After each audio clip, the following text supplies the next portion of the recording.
Hi, Ben Curry, the short sale professor, and I'm making a couple of videos here to educate real estate agents and short sale negotiators on how to get your short sales approved by the banks. And the reason I put these videos together is I met with a guy the other day who works for one of the top short sale negotiating companies here in Florida, a company that works for real estate agents and negotiates their short sales.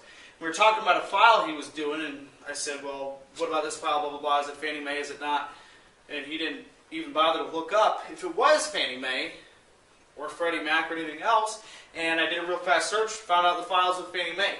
So what's interesting is you can usually tell whether or not this file is going to get approved if you have two things. If you have the BPO amount and you know what they will take. So with Fannie Mae and Freddie Mac, as a net bottom line on a short sale, they will take 75% of the BPO.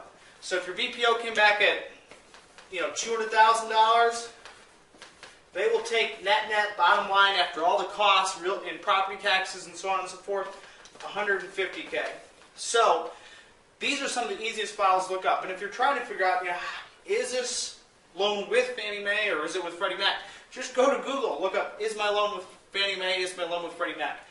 And type in the information, it'll pull up match found, match not found.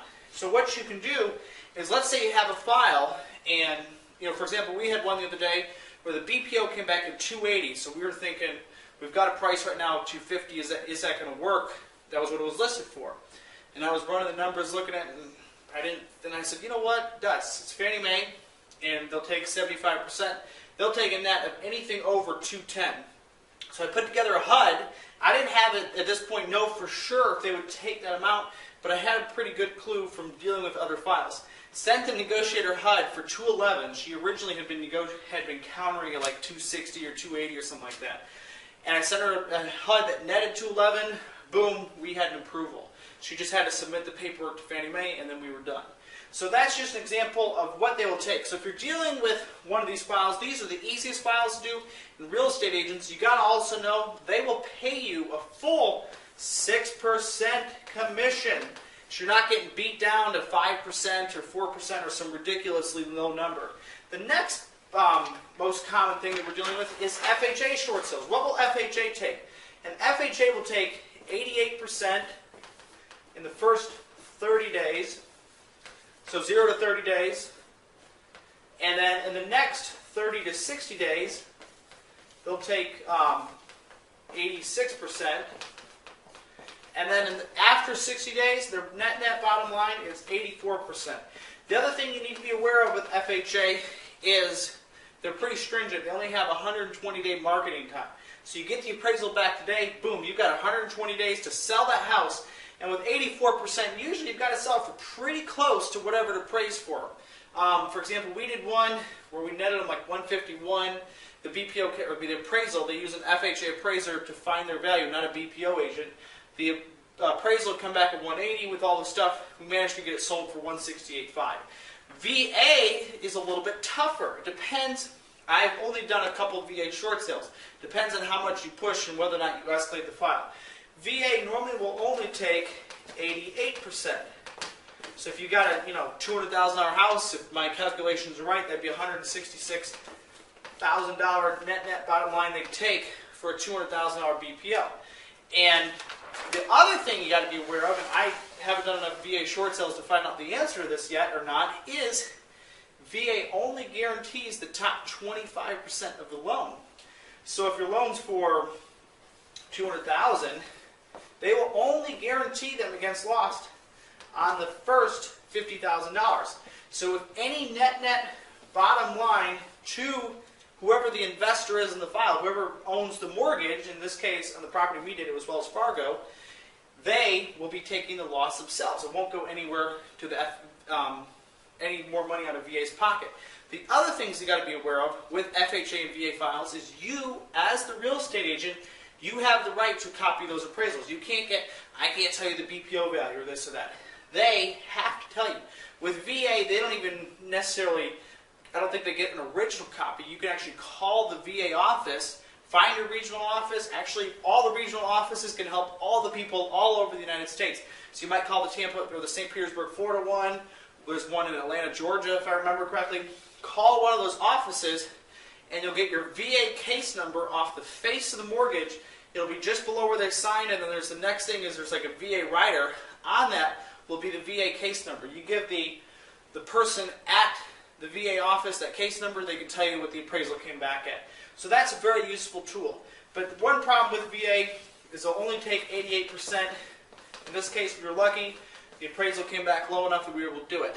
I would assume that, let's say that the property, your net on your sale was going to be less than 88% of it, but you were outside the regions of the maximum guarantee. In that case, you'd have to appeal directly to whoever the investor is on the thing, and I think in that case, I would probably have to escalate the file and deal with somebody that knew a little bit more about what they were doing and how the whole thing's worked. In this case, I didn't need to escalate the file because we were already good with the appraisal that we had.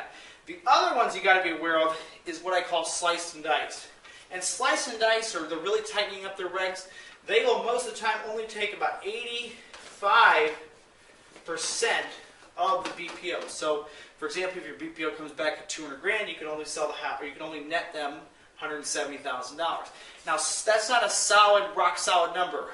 One of the negotiators I talked with recently in a slice and dice deal, she said, I got a net in the 80s. I can't take something in the 70s. I was submitting her an offer that would net them in the 70% range of what the BPO would come back at. So here's another couple tricks with the BPO. A lot of times the negotiators won't always tell you, if you escalate the file, and I'm going to do another video where I explain how to escalate the file. If you escalate the file, a lot of times the supervisors, they've got lots of files. They like to cut to the chase. They don't, try to hide any information from you.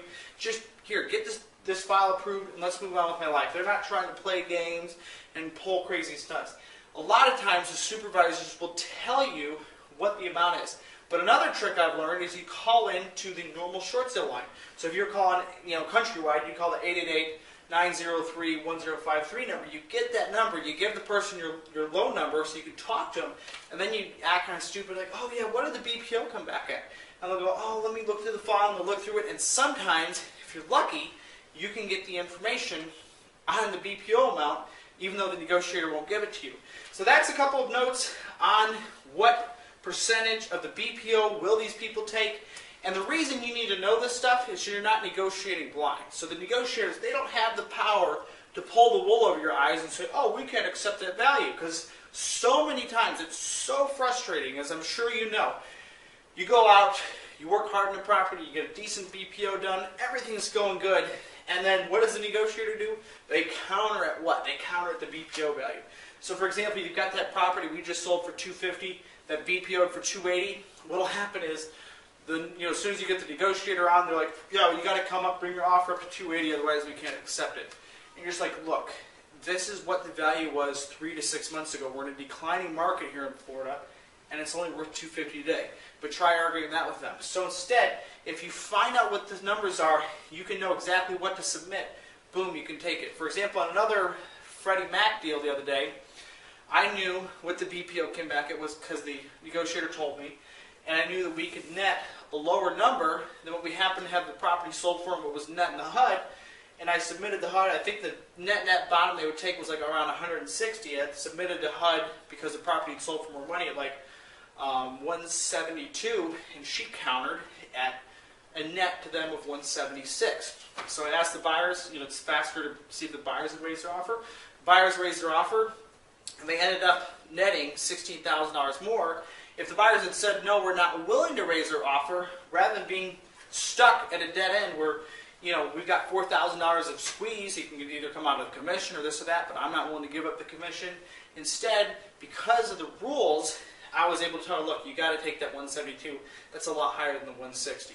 So study up on your stuff. If you've got a mortgage, first see if it's Freddie Mac or Fannie Mae, then see if it's FHA or VA. And then after that, most of the time, it'll be slice and dice, and their regulations are all over the board, but most of the time they're looking for something in the low to mid 80s comparable to what FHA wants, somewhere between 82 and 86% net of the BPO.